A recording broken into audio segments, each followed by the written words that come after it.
जय श्री कृष्णा दोस्तों, स्वागत है आपका मेरे चैनल पर। आज मैं आपको महालक्ष्मी व्रत कथा सुनाने जा रही हूँ।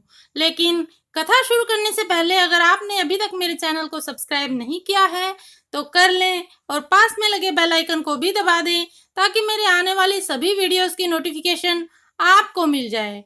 तो चलिए शुरू करते हैं महालक्ष्मी व्रत कथा। हिंदू धर्म में गज लक्ष्मी व्रत यानी महालक्ष्मी व्रत का विशेष महत्व है।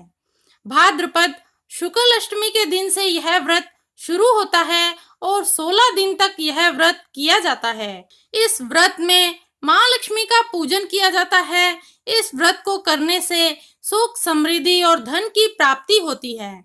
इस व्रत से जुड़ी कई तरह की लोक कथाएं हैं, लेकिन कुछ कथाएं काफी प्रचलित है। तो चलिए शुरू करते हैं महालक्ष्मी व्रत कथा। एक समय महर्षि श्री वेद व्यास जी हस्तिनापुर पधारे। उनका आगमन सुनकर महाराज धृतराष्ट्र उनको आदर सहित राजमहल में ले गए। स्वर्ण सिंहासन पर विराजमान कर उनका पूजन किया।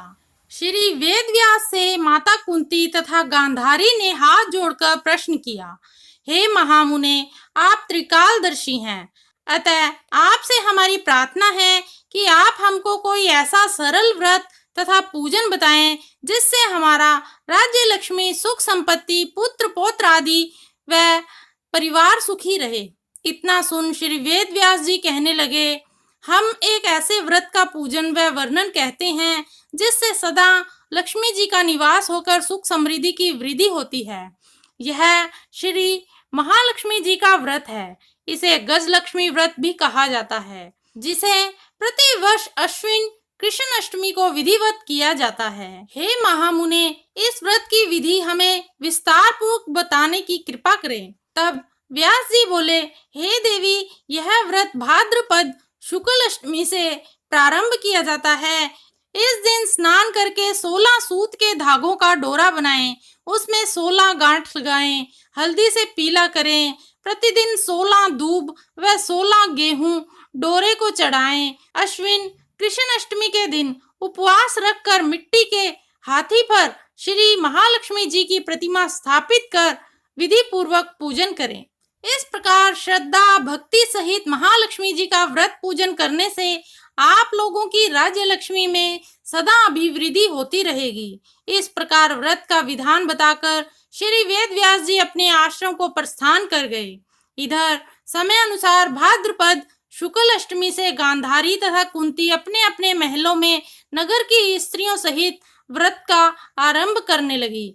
इस प्रकार 15 दिन बीत गए। 16वें दिन अश्विन कृष्ण अष्टमी के दिन गांधारी ने नगर की सभी प्रतिष्ठित महिलाओं को पूजन के लिए अपने महल में बुलवा लिया। माता कुंती के यहाँ कोई भी महिला पूजन के लिए नहीं आई। साथ ही माता कुंती को भी गांधारी ने नहीं बुलाया। ऐसा करने से माता कुंती ने अपना बड़ा अपमान समझा। उन्होंने पूजन की कोई तैयारी नहीं की एवं उदास होकर बैठ गई। जब पांचों पांडव युधिष्ठिर, अर्जुन, भीम, नकुल और सहदेव महल में आए तो कुंती को उदास देखकर पूछा, हे माता, आप इस प्रकार उदास क्यों हैं? आपने पूजन की तैयारी क्यों नहीं की? तब माता कुंती ने कहा, हे पुत्र, आज महालक्ष्मी जी के व्रत का उत्सव गांधारी के महल में मनाया जा रहा है। उन्होंने नगर की समस्त महिलाओं को बुला लिया और उसके 100 पुत्रों ने मिट्टी का एक विशाल हाथी बनाया, जिस कारण सभी महिलाएं उस बड़े हाथी का पूजन करने के लिए गांधारी के यहाँ चली गई, लेकिन मेरे यहाँ नहीं आई। यह सुनकर अर्जुन ने कहा, हे माता, आप पूजन की तैयारी करें और नगर में बुलावा लगवा दें कि हमारे यहाँ स्वर्ग के ऐरावत हाथी की पूजन होगी। इधर माता कुंती ने नगर में ढिंडोरा पिटवा दिया और पूजा की विशाल तैयारी होने लगी। उधर अर्जुन ने बाण के द्वारा स्वर्ग से ऐरावत हाथी को बुला लिया।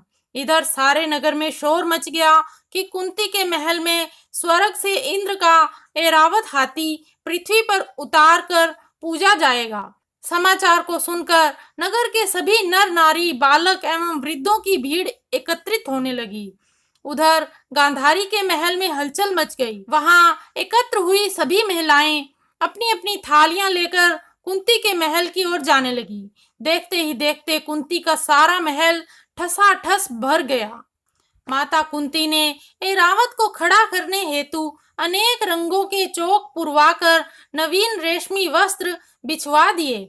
नगरवासी स्वागत की तैयारी में फूल माला, अबीर, गुलाल, केसर हाथ में लिए पंक्तिबद्ध खड़े थे। जब स्वर्ग से ऐरावत हाथी पृथ्वी पर उतरने लगा तो उसके आभूषणों की ध्वनि गूंजने लगी।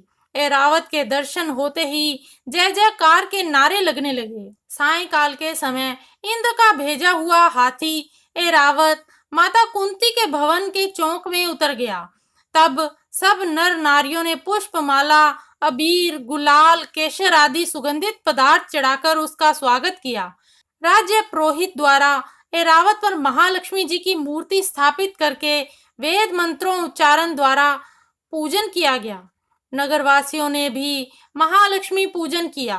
फिर अनेक प्रकार के पकवान लेकर ऐरावत को खिलाए और यमुना का जल उसे पिलाया गया। राज्य पुरोहित द्वारा स्वस्ति वाचन करके महिलाओं द्वारा महालक्ष्मी का पूजन कराया गया। 16 गांठों वाला डोरा लक्ष्मी जी को चढ़ाकर अपने अपने हाथों में बांध लिया। ब्राह्मणों को भोजन कराया गया। दक्षिणा के रूप में स्वर्ण आभूषण, वस्त्र आदि दिया गया। तत्पश्चात महिलाओं ने मिलकर मधुर संगीत लहरियों के साथ भजन कीर्तन कर संपूर्ण रात्रि महालक्ष्मी व्रत का जागरण किया। दूसरे दिन प्रातः राज्य पुरोहित द्वारा वेद मंत्रोच्चार के साथ जलाशय में महालक्ष्मी जी की मूर्ति का विसर्जन किया गया। फिर ऐरावत को विदा कर इंद्रलोक को भेज दिया। इस प्रकार जो स्त्रियां श्री महालक्ष्मी जी का विधि पूर्वक व्रत एवं पूजन करती हैं, उनके घर धन धान्य से पूर्ण रहते हैं तथा उनके घर में महालक्ष्मी जी सदा निवास करती है। तो दोस्तों, ये थी महालक्ष्मी व्रत कथा। ये कथा आपको कैसी लगी कमेंट करके अवश्य बताइएगा।